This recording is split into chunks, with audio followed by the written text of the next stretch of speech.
नमस्कार दोस्तों, स्वागत है आप सबका भद्रा आईएएस अकेडमी में। आज का डेट है 18 जुलाई 2023 एंड डेली के करंट अफेयर्स एनालिसिस के न्यूज डिस्कशन में मैं शुभदीप आप सभी का स्वागत करता हूं। चलिए बढ़ते हैं सबसे पहला यहाँ पे आज के न्यूज डिस्कशन में, जहां पर हम लोग बात करेंगे इंडिया का एकमात्र एप स्पीशीज जिसका नाम है हॉलॉग गिबन।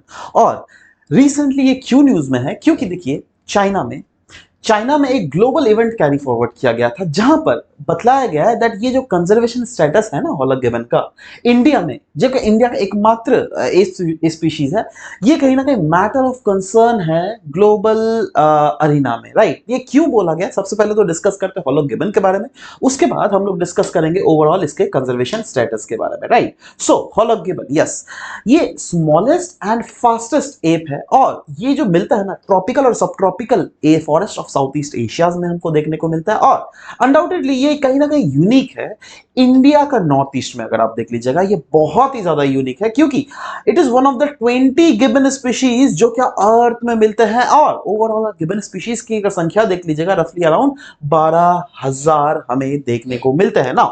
ये जो 20 गिबन स्पीशीज है इंक्लूडिंग द हॉलॉग गिबन, ये कहीं ना कहीं दुनिया में जितने भी कंजर्वेशन स्टेटस अगर बोल दीजिएगा, यस, कहीं ना कहीं एक्सटिंक्शन के ये कगार में पहुंच चुके हैं। क्यों? क्योंकि यस, इनके जो पॉपुलेशन में है ना ड्रामेटिकली हमको डिक्लाइन देखने को मिला है, उनके डिस्ट्रीब्यूशन में हमको ड्रामेटिकल डिक्लाइन देखने को मिला है since the year 1900, living only small population in the tropical rain forest. Now सवाल होता है दैट क्या क्या इनिशिएटिव्स लिए गए ओवरऑल दुनिया में आपको गिबन को बचाने के लिए। तो देखो, एक इनिशिएटिव है जिसका नाम है ग्लोबल गिबन नेटवर्क, याद करके रखना ग्लोबल गिबन। अच्छा, ये इंपॉर्टेंट इसलिए भी ज्यादा है क्योंकि ये नॉर्थ ईस्ट वाले रीजन के जंगलों में मिलता है। राइट, सो रिमेंबर, बहुत इंपॉर्टेंट है। राइट, सो एनीवेज ये जो नेटवर्क है जिसको हम लोग कहते हैं ग्लोबल गिबन नेटवर्क, जिसको हम लोग शॉर्ट फॉर्म में GGN भी बोलते हैं, इसका एम ही है दैट कैसे गिबन्स को प्रोटेक्ट और कंजर्व किया जाए, और उनके हैबिटेट को भी प्रोटेक्ट और कंजर्व किया जाए। कैसे?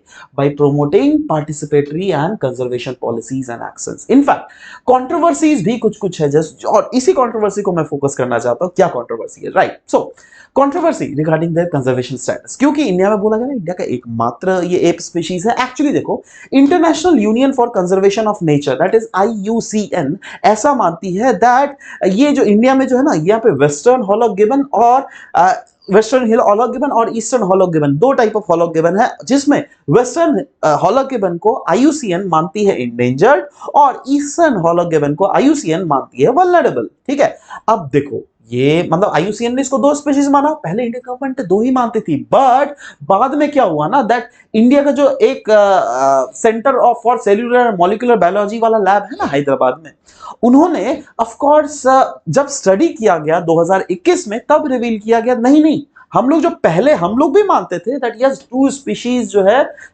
थे हॉलॉग गिबन के इंडिया में, बट बाद में जब हम लोग CCMB that is cellular and molecular biology lab in Hyderabad में जब इसको टेस्ट किया, तब पाया गया नहीं नहीं, सिर्फ और सिर्फ एक ही स्पीशीज है ऑफ एप इन इंडिया, जो क्या है हॉलॉग गिबन। राइट, अब डर ये लग रहा है दैट शायद इंडियन गवर्नमेंट इसको कैसे अप्रोच करे, तो ऐसी कोई बात नहीं है। Yes, we will take care of it whether it be endangered और it is being critically endangered और vulnerable. Yes, we will take care of each and every species. Right, anyways guys, हम लोग नेक्स्ट प्रोसीड करते हैं दूसरा सबसे important news के बारे में, ऑफ कोर्स, एंड ये है चाइल्ड ट्रैफिकिंग के रिलेटेड। नहीं, क्यों न्यूज में? क्योंकि एक नया रिपोर्ट लाया गया by International Organization of Migration that is IOM, है ना, और हार्वर्ड यूनिवर्सिटी, और ये जो रिपोर्ट है ये कहीं ना कहीं रिवील कर रहा है दैट ओवर हाफ, ध्यान से दीजिएगा, over half of the children जिसको ट्रैफिक किया जाता है ना world wide, they are traffic within their own country. मतलब अगर सोचो दुनिया में अगर 1 लाख बच्चों को ट्रैफिक किया जाता है ना, उसमें 50,000, है ना, मतलब हाफ, जैसे हाफ मतलब प्रोपोर्शन, जैसे इंडिया में अगर ट्रैफिक किया जा रहा है तो ऑफ कोर्स इंडिया से बाहर में भी ट्रैफिक किया जा रहा है, नेबरिंग कंट्रीज में जैसे पाकिस्तान, बांग्लादेश, भूटान, नेपाल, राइट, यहां पर भी ट्रैफिक किया जा रहा होगा। राइट, बट विद इन, जैसे इंडिया से अगर 1 लाख अगर बच्चे ट्रैफिक किए जा रहे हैं, तो उसमें 50,000 तो विद इन इंडिया ही ट्रैफिक हो रहे हैं, है ना। And this is very shocking, ये on an average, global average बोला गया। राइट, नाउ ये जो इलीगल, अब किया किस लिए जाता है ट्रैफिक, बच्चों को ट्रैफिक, दैट इज बच्चों को एक रीजन से दूसरे रीजन क्यों ले जाया जाता है? ऑफ कोर्स बहुत सारे रीजंस है। ये जो इलीगल रिक्रूटमेंट किया, पहले बात तो इस रिपोर्ट को देख लेते हैं दैट कहीं ना कहीं बहुत सारे रीजंस के कारण इनको ट्रैफिक किया जाता है बच्चों को, और उसमें रीजंस में फोर्स लेबर भी आ सकता है। सेक्सुअल एक्सप्लॉयटेशन भी आ सकता है, बहुत समय तो चाइल्ड मैरिजेस के केसेस भी हमको देखने को मिलते हैं। और अनडाउटेडली अगर बच्चों के साथ अगर ये गुनाह हो रहा है, कहीं ना कहीं हम इसको बोल सकते हैं that it is a grave violation of human right, और कहीं ना कहीं एक सिग्निफिकेंट थ्रेट ये पोजेस कर रहा है of the wellbeing and development of children in general. So key findings अगर इस पूरे रिपोर्ट में देख लीजिएगा, वो क्या क्या है, वो कहीं ना कहीं लिखा हुआ है चाइल्ड विक्टिम्स जो है ये डाइवर्स बैकग्राउंड और एज ग्रुप के है ना, 0 से 5 साल के, 5 साल से 10 साल के, 10 से 15, यूजुअली यही तो बच्चे लोग होते हैं, राइट। तो इनके जो ग्रुप्स है ना डाइवर्स के ऊपर, एंड फोर्स लेबर जो है बॉयज में, देखो बॉयज में मेनली चाइल्ड लेबर क्यों किया जाता है, due to force labour, right. क्योंकि फोर्स लेबर बोला जाए it is a most prevalent form of trafficking among the boys, but वहीं पर गर्ल्स के लिए अगर देख लीजिएगा that is sexual exploitations is the main reason behind them being trafficked from one region to another। and involvement बहुत एक यहाँ पे गैंग ऑपरेट कर रहा है, जिसमें पहली बात तो ये रिक्रूटर्स होते हैं जो क्या of course close to victims होता है। बहुत समय तो ऐसे भी केसेस मैंने देखा है जहां पे ये रिक्रूटर्स जो है जो विक्टिम्स होते हैं उन्हीं के चाचा मामा इस टाइप के हमें देखने को मिला हुआ है, ठीक है। And use of false promises, abuse and threats are use to control them. मतलब ये बच्चे अगर कुछ भी रिवॉल्ट करें ना तो उस समय ऑफ कोर्स फॉल्स प्रॉमिसेस या फिर अब्यूज या फिर थ्रेट्स किया जाता है जिससे उनको कंट्रोल किया। बच्चे है ना यार, थोड़ा डांटोगे तो डर जाएंगे, है ना। सो ये सब कुछ कुछ हमें प्रॉब्लम्स देखने को मिल रहा है। रिकमेंडेशंस भी दिए गए कुछ, जैसे जैसे बोला गया है दैट एक कोऑपरेटिव मेजर के साथ हमको इंश्योर करना पड़ेगा, काम करना पड़ेगा, जिससे इनको हम लोग ट्रैफिकिंग से बाहर कर सके। और साथ ही साथ एड्रेस करना पड़ेगा trafficking in the context of climate change, environment degradation, disaster risk reduction. यही ना कहीं ना कहीं जो अफेक्टेड कम्युनिटी होता है उसको हमको एम्पावर भी करने की जरूरत है और स्ट्रेटेजीज डेवलप करना पड़ेगा, जिससे हम ओवरऑल लॉन्गर रन में इस चाइल्ड ट्रैफिकिंग जैसे मिलन से हम लोग लड़ सके।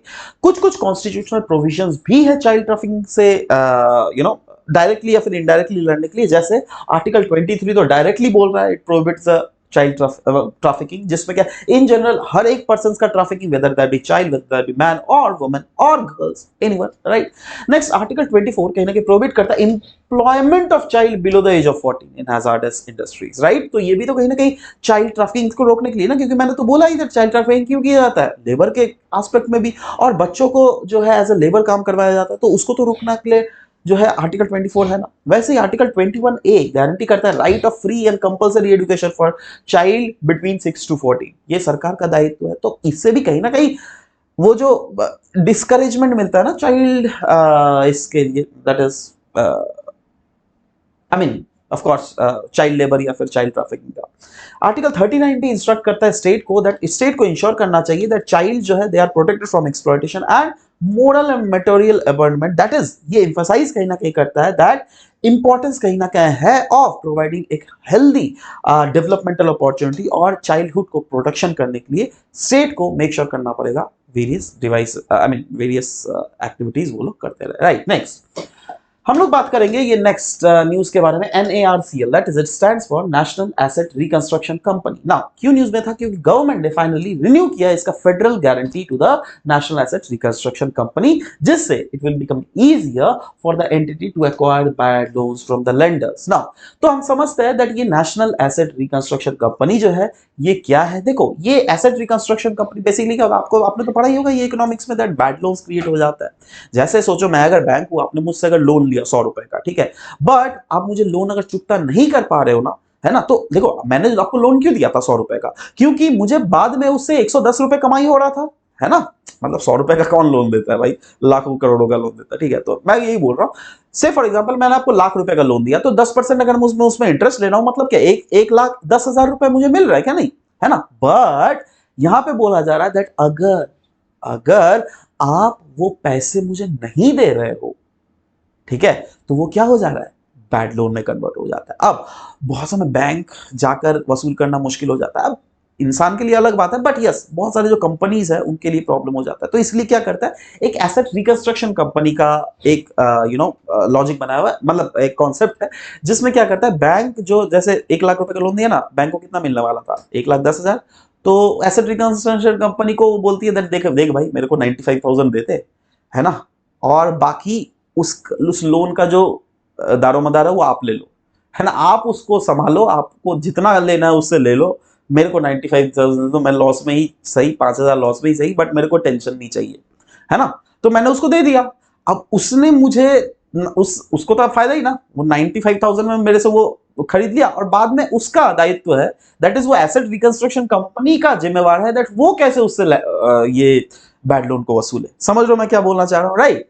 तो यहां पर भी ये भी जो नेशनल एसेट रिकंस्ट्रक्शन कंपनी है ना, ये पब्लिक सेक्टर बैंक ही इसमें 51% का ओनरशिप ओन करती है, और ये सेटअप ही किया गया है by banks as a strategic initiative, जिससे क्लीन अप किया जा सके उनके स्ट्रेस्ड एसेट को विद द एक्सपोजर ऑफ रफली around 500 crore and above in the Indian banking system. तो इसका मेन पर्पस क्या है? To acquire the bad loans from the banks, वही ना, bad loans from the banks and sell them to the buyers who are looking for non profit assets, और बाद में वो जो बायर है वो फर्दर देख लेगी।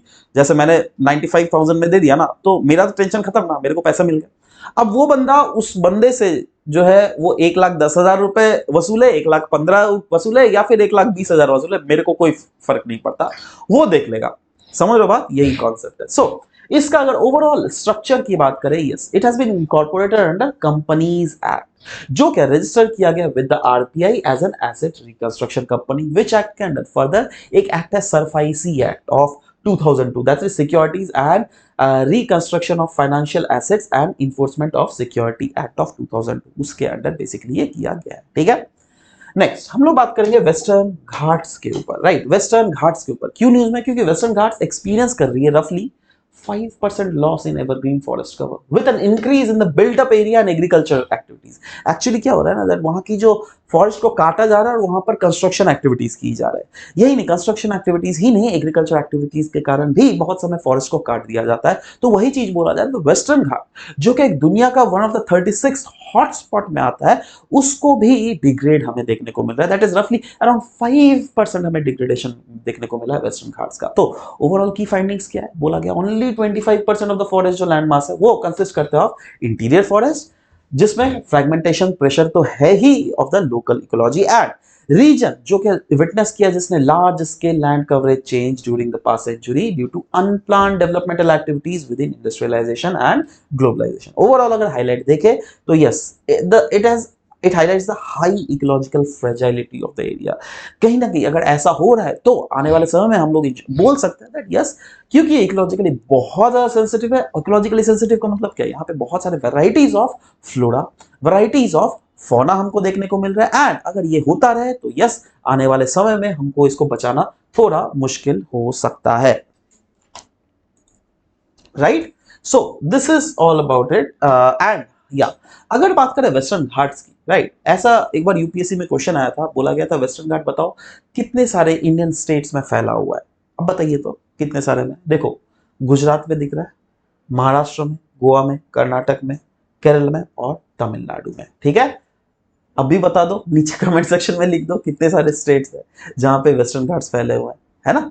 एनीवेज चलो बढ़ते हैं नेक्स्ट एस्पेक्ट के ऊपर। एक्सपोर्ट प्रिपेयर्डनेस इंडेक्स ईपीआई, इसका रिपोर्ट ऑफ 2022 निकला है। तो नीति आयोग ने रिलीज किया है इस रिपोर्ट को, एंड ये थर्ड एडिशन है of the export preparedness index for the states या फिर यूटीज। सो ये जो रिपोर्ट है, ये रिपोर्ट डिस्कस करता है इंडिया का एक्सपोर्ट परफॉर्मेंस वेरियस सेक्टर में, और ये ओवरव्यू करता है कंट्री का सेक्टर स्पेसिफिक एक्सपोर्ट परफॉर्मेंस। सो कंट्री का सेक्टर स्पेसिफिक एक्सपोर्ट परफॉर्मेंस मतलब मैं क्या बोलना चाह रहा हूं, सो देखते हैं।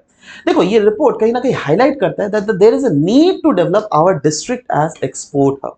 मतलब हमारे जितने सारे डिस्ट्रिक्ट्स है ना, उसको एज अ एक्सपोर्ट हब हमको सेटअप करना पड़ेगा इन द कंट्री, और ये कहीं ना कहीं अंडरटेक करता है a district level analysis of the merchandise exports in the country.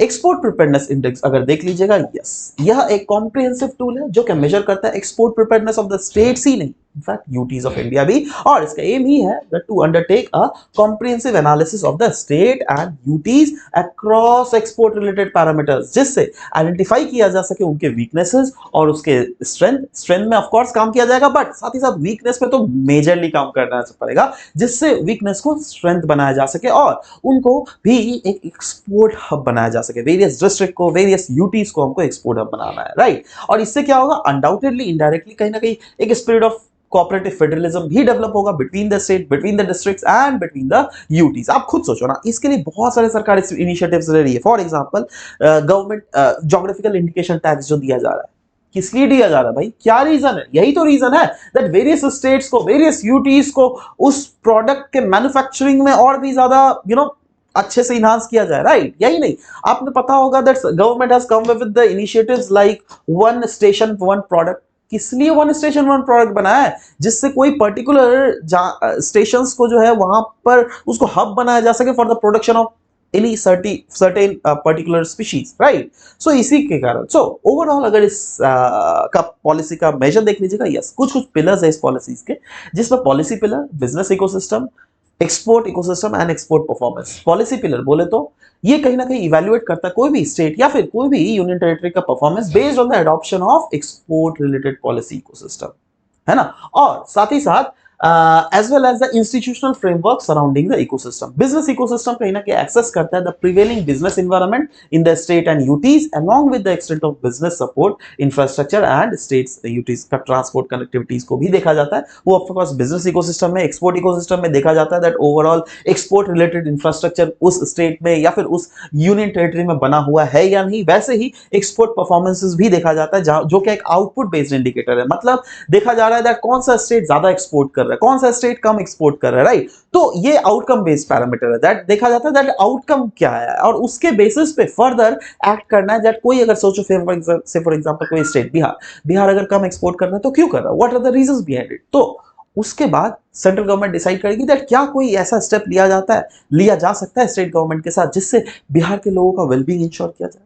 समझ लो बात? तो ऐसे ही चीजों को बेसिकली यहां पर फोकस किया गया। नेक्स्ट हम लोग बात करेंगे एक फंड के बारे में जिसको हम लोग कहते हैं एग्री इंफ्रा फंड। देखो नाम से ही पता चल रहा है एग्री इंफ्रा फंड, ऐसा एक फंड होगा जो कि एग्रीकल्चर के इंफ्रास्ट्रक्चर के रिलेटेड फंड होगा। Yes, absolutely, you are very right. So ministry of agriculture and farmer welfare ने जो है लॉन्च किया नया कैंपेन जिसको हम लोग कहते हैं भारत कैंपेन, राइट? और इसको एग्री इंफ्रास्ट्रक्चर फंड के अंदर ही लॉन्च किया गया। तो देखते हैं ये है क्या। ये देखो पहले बात तो इस कैंपेन के बारे में देख लेते हैं। ये एक मंथ का लंबा एक कैंपेन होगा जिसका एम होगा to raise 7,200 crore rupees from इतना टू इतना समय, राइट? और ये एग्री इंफ्रास्ट्रक्चर फंड जो है ये एक फाइनेंसिंग फैसिलिटी है जो क्या लॉन्च किया गया था जून 2020 को, और इसका मेन एम था that all round financial support provide किया जा सके, ना ही to farmers but also to various agriculture से रिलेटेड रीजन में अगर कोई एंटरप्रेन्योर्स है उसको, या फिर हमारे फार्मर प्रोड्यूसर ऑर्गेनाइजेशंस को, कोई कोऑपरेटिव्स या फिर एसएचजीज या फिर और भी ऑर्गेनाइजेशंस जो कैसे रिलेटेड है उनको प्रोवाइड किया जाएगा। इसका मेन नेम है the post harvest management infrastructure कैसे क्रिएट किया जा सके हमारे देश में और बिल्ड किया जा सके community farming assets throughout the country. So उसको ओवरऑल इसके फीचर्स अगर देख लीजिएगा वो है क्या क्या। देखो इसके अंदर 1 लाख करोड़ जो है ना ये प्रोवाइड किया जाएगा by the banks and financial institutions as a what, as a loans, जिसमें इंटरेस्ट सबवेंशन भी दिया जाएगा 3% पर एनम का। It also provides credit guarantee support through the credit guarantee fund trust for micro and small enterprises scheme, up to 2 crore रुपए provide किए जाएंगे।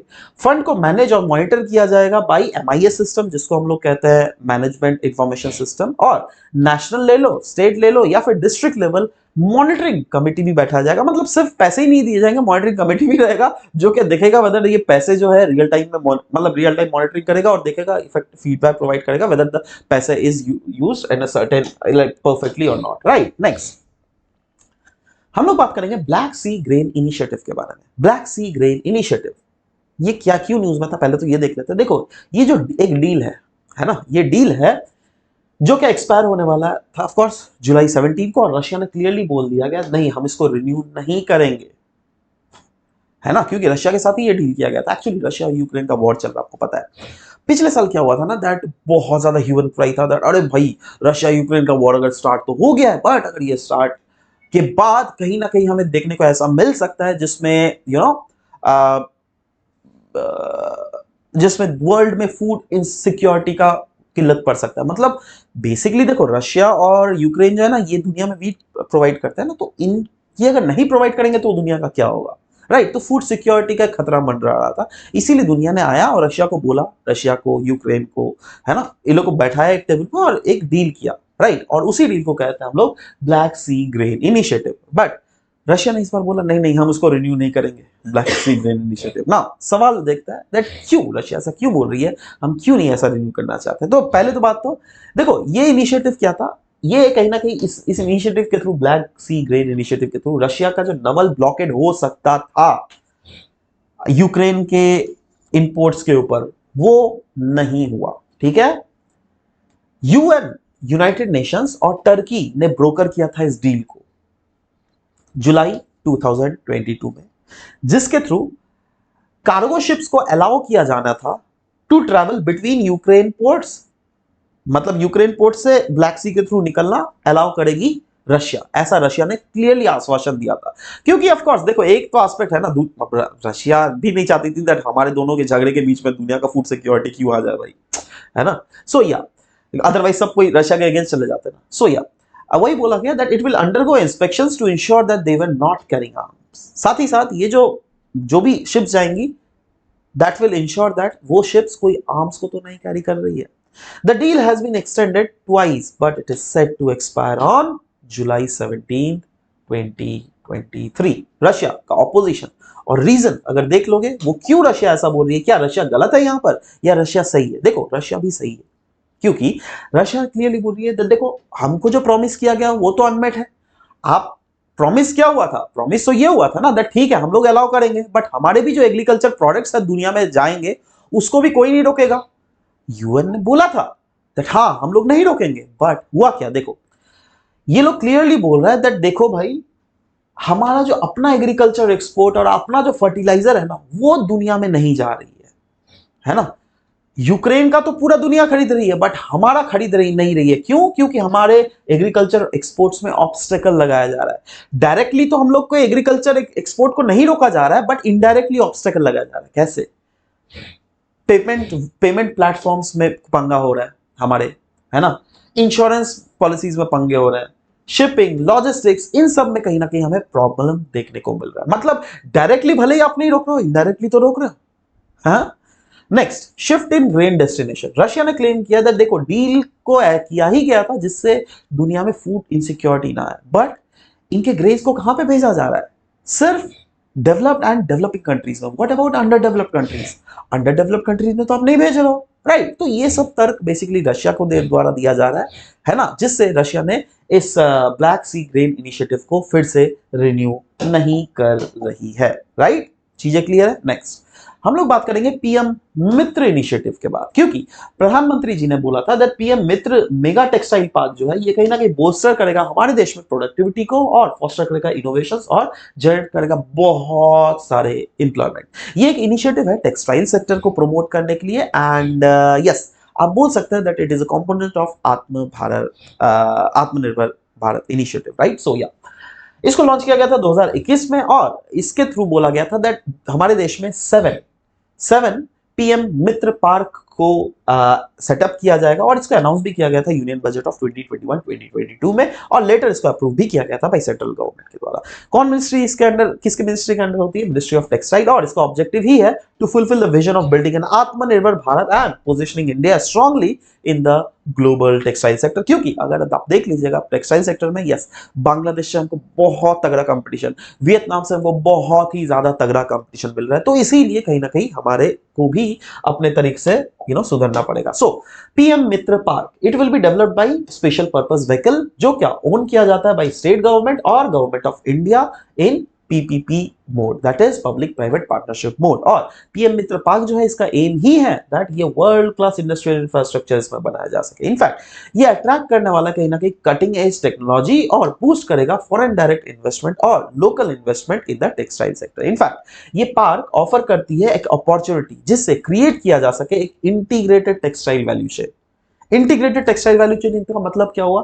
एक ऐसा वैल्यू चेन जिसमें टेक्सटाइल की सब कुछ एस्पेक्ट हो, whether that be spinning, whether that be weaving, whether that be processing, या फिर डाइंग, या फिर प्रिंटिंग को, यही तो होता है, यही सब तो होता है, प्रिंटिंग, पैकिंग, उसके बाद मैन्युफैक्चरिंग और भेज दो, है ना। सो एक ऐसा वैल्यू चेन ही क्रिएट करना था पीएम मित्र पार्क के अंडर, दैट ये सब कुछ चीजें जो है एक ही जगह हो, 10 जगह में नहीं जिससे भटकना पड़े, राइट। सो ये एक इंटीग्रेटेड वैल्यू चेन है and one location will reduce the logistic cost of the industry. Of course अगर सब कुछ एक ही लोकेशन में हो रहा है तो ऑफ कोर्स उसका जो इंडस्ट्री का लॉजिस्टिक कॉस्ट है वो रिड्यूस हो जाएगा ना ओवरऑल, है ना। So it is intended to generate 1 lakh direct and 2 lakh indirect employment. In fact 7 जो मेगा इंटीग्रेटेड टेक्सटाइल रीजन है ना पार्क्स, ये कहीं ना कहीं एम करेगी to help India and achieve the United Nations sustainable development goal का गोल नंबर 9, जो क्या है, जो है build resilient infrastructure, promote sustainable industrialization and foster innovation, right. चीजें क्लियर है, आगे बढ़े चलो। Local currency settlement system, LCS system.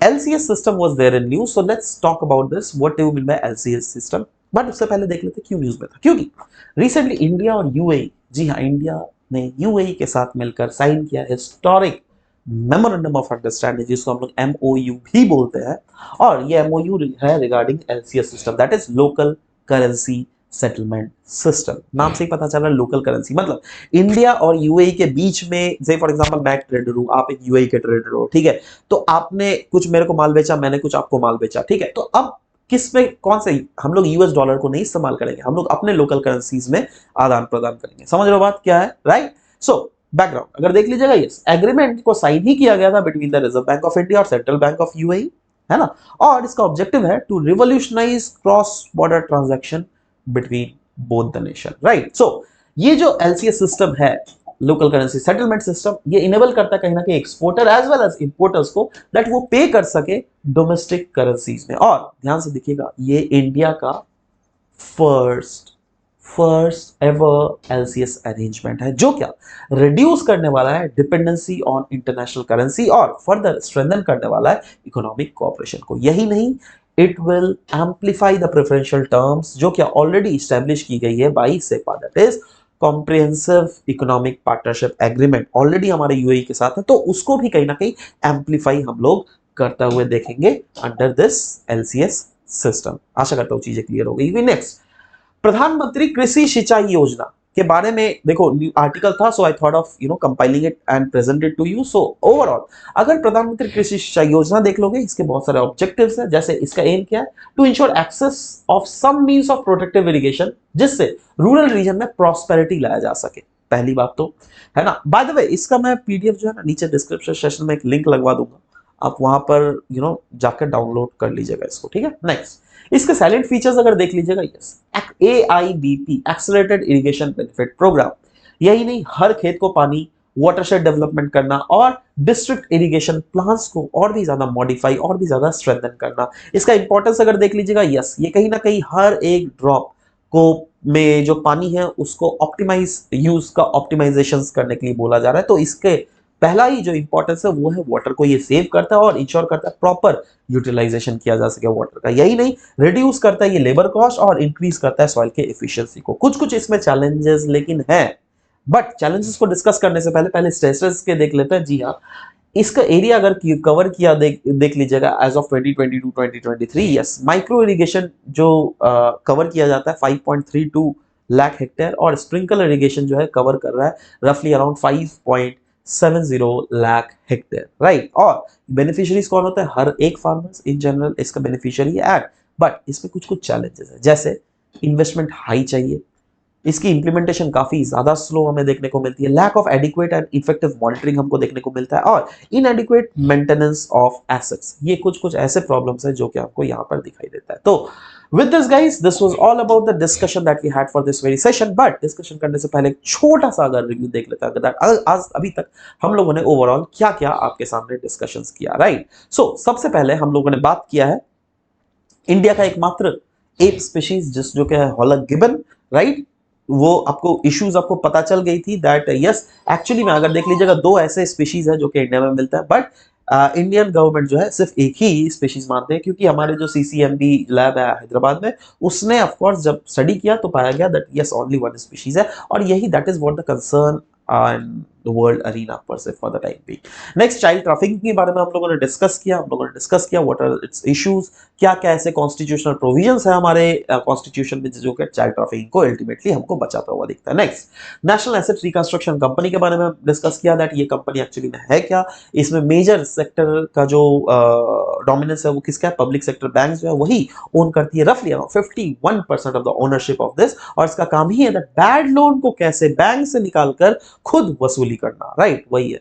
Next is western घाट, कहीं ना कहीं लॉस कर रही है एवरग्रीन फॉरेस्ट कवर, रफली around 5% of the vegetation cover जो है लॉस हो चुका है। उसके रीजंस भी हम लोगों ने डिस्कस किए, that what are the possible reasons, हम लोगों ने बात की दैट कितने सारे ऐसे स्टेट्स हैं जहां पे वेस्टर्न घाट्स हमारे फैले हुए दिखते हैं। Next is export preparedness index के बारे में हम लोगों ने बात किया, जहां जो कि ऑफ कोर्स जिसमें हम लोगों ने बात किया दैट यस कंट्री मतलब ये इसका मेन एम यही है दैट कैसे हमारे देश के वेरियस स्टेट को, वेरियस यूटीज को एक्सपोर्ट हब बनाया जा सके। इसके वेरियस पिलर्स के बारे में बात किया। And finally we have also seen agriculture infrastructure fund, जो क्या ऑफ कोर्स इसलिए दिया जाता है जिससे पोस्ट हार्वेस्ट मैनेजमेंट इंफ्रास्ट्रक्चर और कम्युनिटी फार्मिंग एसेट्स को बिल्डअप किया जा सके हमारे देश में वेरियस रीजन में। उसको कुछ कुछ फीचर्स भी हम लोगों ने डिस्कस किए। लास्ट में हम लोगों ने बात किया ब्लैक सी ग्रेन इनिशिएटिव के बारे में, जो क्या रशिया बिल्कुल रिन्यू नहीं करना चाहती है, क्योंकि रशिया के अपने तर्क है दैट देखो भाई हमारे तो प्रोमिसेस को आप मेट नहीं कर रहे हो, राइट, हमारे जो एग्रीकल्चर प्रोजेक्ट जो बाहर में जा रहे हैं उसमें ऑब्स्टेकल हमें देखने को मिल रहे हैं in the form various form, जैसे